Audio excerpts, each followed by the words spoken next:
देखिए, ईरान में जंग जारी है, लेकिन ईरान के सुप्रीम लीडर अयातुल्ला खामेनी की मौत के बाद भारत के कई शहरों से शोक की तस्वीरें भी आई।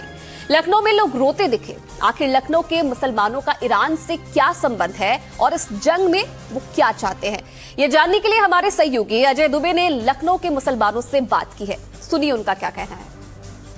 नमस्कार, आप देख रहे हैं एनडीटीवी इंडिया और मैं हूं आपके साथ अजय दुबे।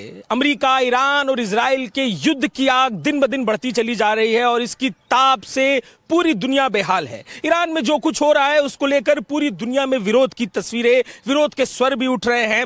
भारत में भी लंबे समय से लगातार ईरान में हो रही घटनाओं को लेकर विरोध हो रहा है। भारत में शिया समाज लगातार इसकी खिलाफत कर रहा है। लखनऊ का शिया समाज जो अपने इल्म, अदब और अमन की आशा को लेकर जाना जाता है, उनके संग हम मौजूद हैं। उनसे बात करेंगे, समझेंगे उनकी क्या राय है पूरे इस ईरान के प्रकरण को लेकर। आपको हम तारुफ कराते चले, हमारे संग मौलाना सैफ अब्बास साहब मौजूद हैं और लखनऊ का बौद्धिक शिया समाज मौजूद है। तमाम ये वो लोग हैं जो लगातार विरोध के स्वर उठा रहे हैं, विरोध की आवाज उठा रहे हैं। जो कुछ ईरान में हो रहा है, इस पूरे युद्ध का जो असर है, उन सब मुद्दों को लेकर सैफ अब्बास से ही शुरुआत करते हैं। सर, सबसे पहले तो ये बताइए कि रिश्ता क्या है ईरान से हिंदुस्तान के मुसलमानों का, हिंदुस्तान के लोगों का क्या रिश्ता है?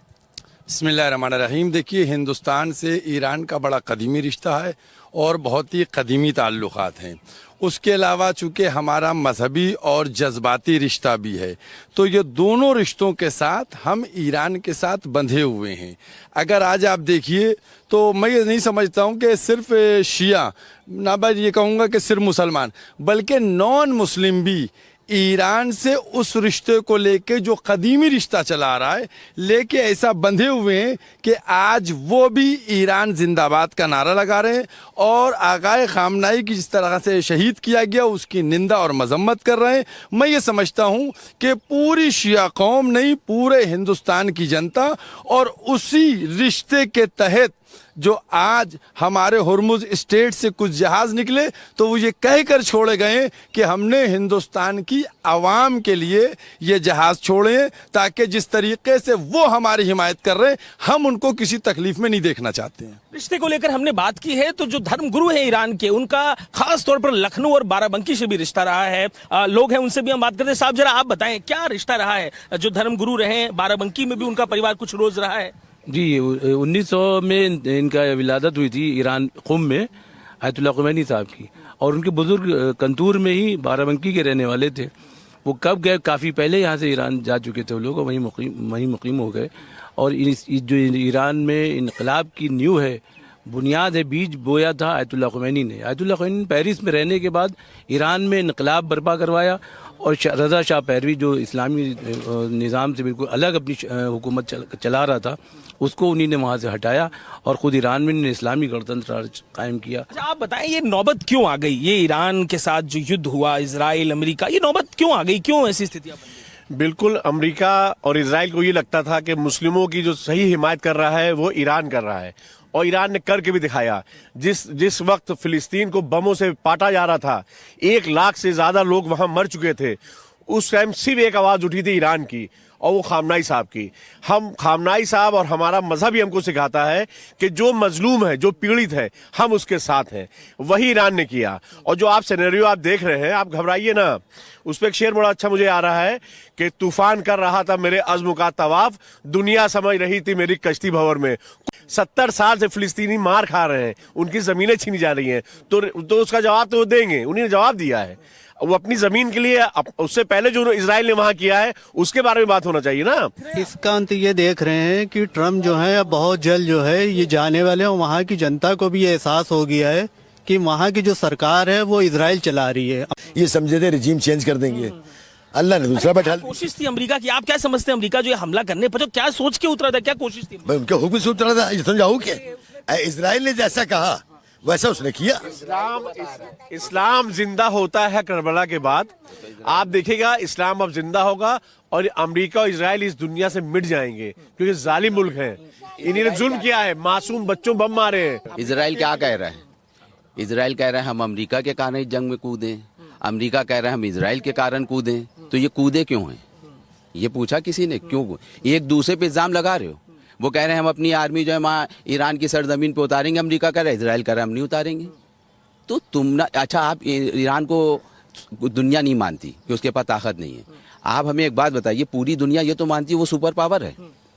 कैसा सुपर पावर है कि 2 साल से रेड सी से अपने जहाज नहीं निकलवा पा रहा है? कौन सा सुपर पावर है आप बताइए? 2 साल में से हूती उसको मार रहे हैं, क्यों नहीं? कौन से सुपर पावर हो तुम? 2 साल से अपने जहाज नहीं बचा पा रहे हो तो तुम उससे अच्छा, दुनिया ये कहती है कि यमन की मदद जो ईरान कर रहा है, हिजबुल्ला की मदद ईरान कर रहा है। अब मतलब जब तुम मुझसे नहीं जीत रहे हो तो ईरान से कैसे जीतोगे? लेकिन इस पूरे मामले पर एक बड़ा जो मुद्दा है बात करने के लिए वो पाकिस्तान भी है। जिस तरीके से पाकिस्तान में वहां के सेना के प्रमुख हैं, उन्होंने शिया समाज के मौलानाओं ने जब अपना गम जाहिर किया, विरोध जाहिर किया, तो उनको कह दिया कि बड़ी दया आ रही है, बड़ा प्रेम आ रहा है, तो चले जाइए ईरान, जाइए लड़िए जाकर वहां पर। मौलाना साहब, ये स्टेटमेंट पाकिस्तान का देखते हैं, आप कैसे देखते हैं? नहीं, पाकिस्तान ने जो स्टेटमेंट दिया है ये आसिफ मुनीर की तरफ से आया है, ये निंदनीय स्टेटमेंट है। और वहाँ के मौलानाओं ने बहुत अच्छा ये काम किया कि उन्होंने कहा कि हम 24 करोड़ नहीं जाएंगे, बल्कि आप पाकिस्तान चले जाइए, आप ईरान छोड़ दिए और आपको जहाँ जाना हो जाइए।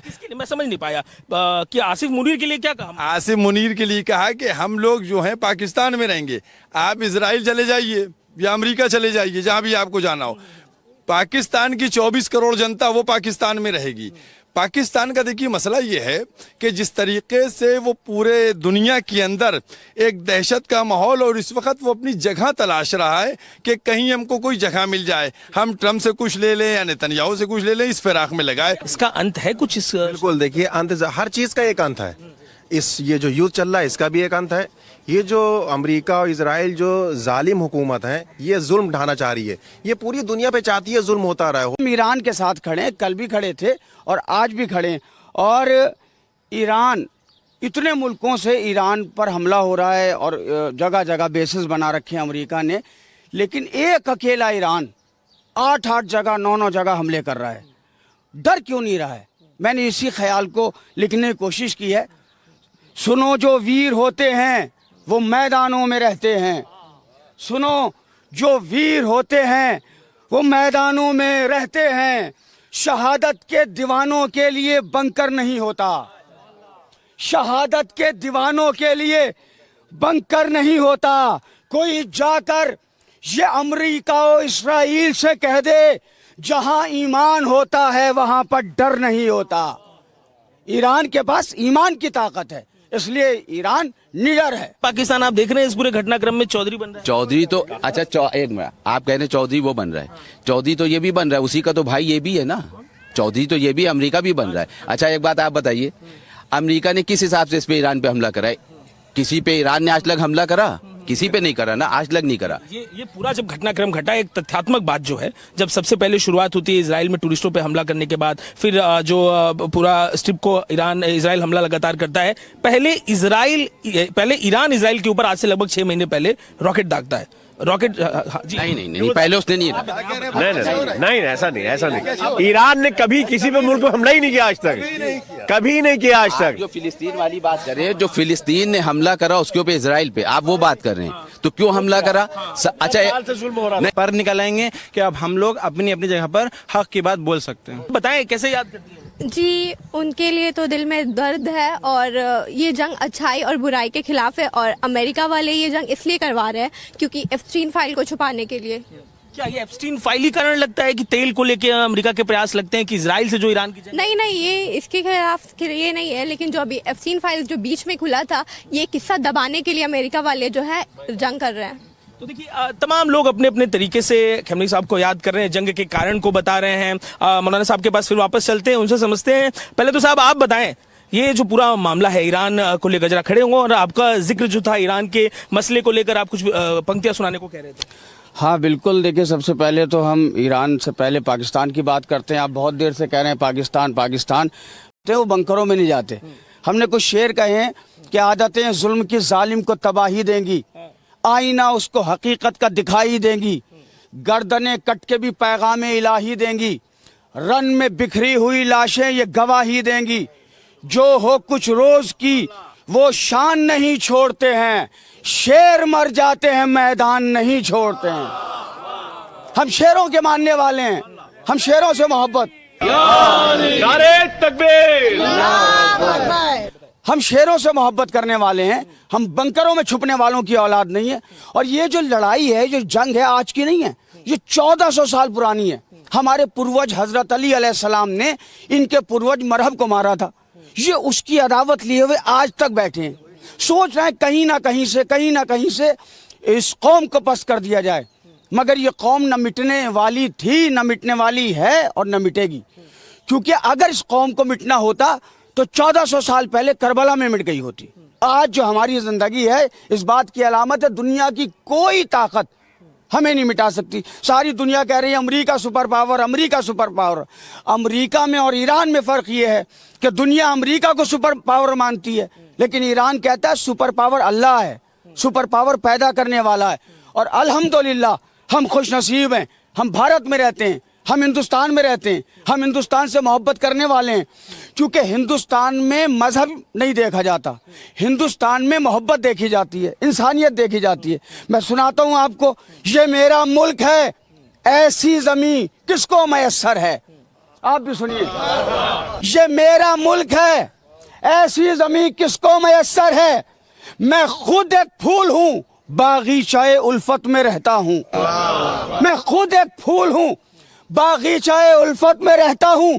और सदियों रहा है दुश्मन दौरे जहां हमारा ईरान का दुश्मन था, लेकिन आज दिखा दिया अमेरिका चाहे इजराइल हो, जितने भी मुखालिफ जो मुल्क हैं, 56 मुल्क मुस्लिम हैं और बाकी सब मिला के 100 के ऊपर कुछ मुल्क हैं जो पूरे ईरान के ऊपर हमला कर रहे हैं। लेकिन ईरान वन मैन आर्मी की तरह खड़ा है और उन्हें दिखा दिया। उनके 80 साल के नौजवान जिनको हम लोग सैयद अली खामनाई साहब कहते हैं, जिनकी शहादत हुई, जो लोग वहाँ के लोग कह रहे थे कि आप बंकर में छुप जाइए, लेकिन उन्हें कहा नहीं, पूरी जितने भी देश के लोग वो पहले बंकर में आए तो मैं छुप जाऊं। तो वो बहादुर लोगों, क्योंकि इमाम हुसैन के मानने वाले लोग थे, जिन्होंने शहादत करबला में भी दी थी, यहाँ भी शहादत जिन लोगों ने शहादत नहीं दी कि जाने नहीं दे रहा है, कुछ नहीं, मतलब डू और डाई का मामला है। उन्हीं का शुरुआत तुम करोगे लेकिन अंत हम करेंगे। तो युवा हैं, साहब थे, हैं और रहेंगे। जी, मैं ये बोलना चाहूँगा, अमेरिका और इजराइल ये दोनों ज़ायनिस्ट मुल्क है।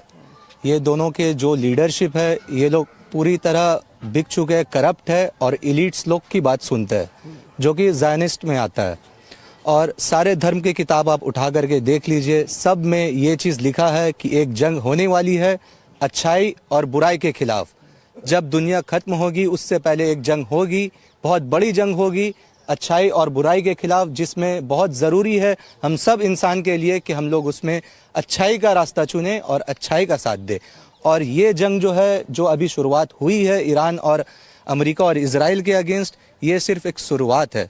ये जंग की बात कर रहे हैं सर साहब, आप बताएं, ये सही होना गलत होना ये बड़ा ऑब्जेक्टिव विषय नहीं है। इजराइल के लिए तो वो सही है, इजराइल को तो कहना है कि हमारा वजूद ही हमारी लड़ाई पर निर्भर करता है, जब तक लड़ेंगे बचे रहेंगे। देखिए, ऐसा है कि इस जंग में इजराइल और अमेरिका बेनकाब हो गया है। आज पूरी दुनिया ने पहचान लिया है कि दहशतगर्द कौन है। दहशतगर्द अमेरिका और इजराइल है। इन दोनों ने छेड़ा है, ईरान इनको दोनों को अब छोड़ेगा नहीं। सिर्फ मुख्तसर सी बात ये है।